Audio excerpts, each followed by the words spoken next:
أعوذ بالله من الشيطان الرجيم بسم الله الرحمن الرحيم Online Muslim Madrasa. Learn Quran and Islamic knowledge.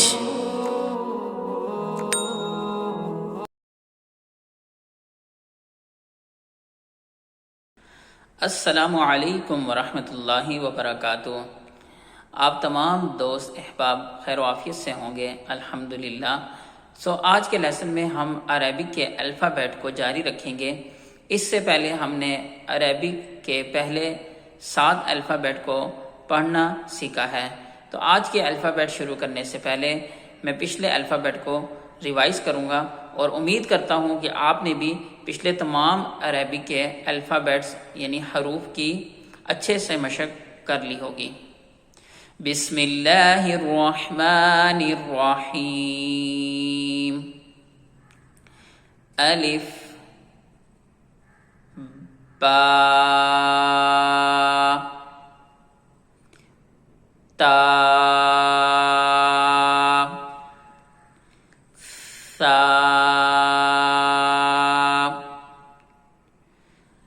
جیم حا خا۔ جی تو آج ہم نیکسٹ عربک الفابیٹ کو پڑھنا سیکھتے ہیں۔ نیکسٹ عربی کا ہمارے پاس حروف ہے دال،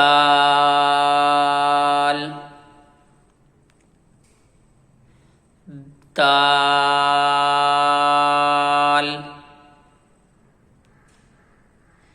دال کے نکلنے کی جگہ جب آپ اپنی زبان کی نوک کو اوپر والے دانتوں کی جڑوں کے ساتھ لگائیں گے،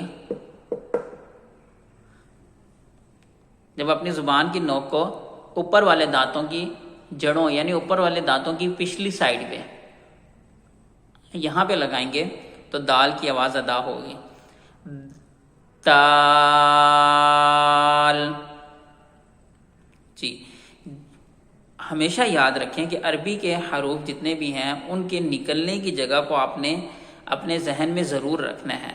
جب آپ اس کے نکلنے کی جگہ کو اپنے ذہن میں رکھیں گے اور اس کے مطابق پڑھیں گے تو آپ آواز کو آسانی سے ادا کر سکتے ہیں۔ دال کی آواز جو ہے وہ باریک ہوتی ہے، اس کو آپ نے بھاری کر کے نہیں پڑھنا، جیسے تول ایسے نہیں پڑھنا، یہ ساؤنڈ غلط ہوگی۔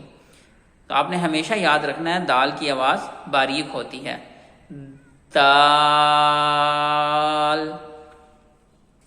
جی اب ہم دال کی شیپ کو اگر ڈسکس کریں تو دال کے اوپر کوئی نقطہ نہیں ہوتا،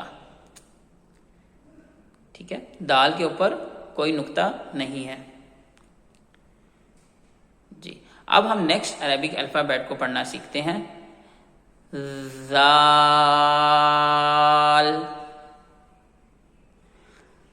ذال۔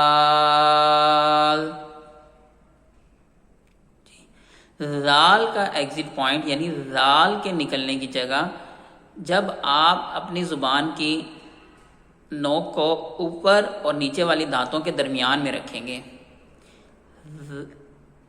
ذال۔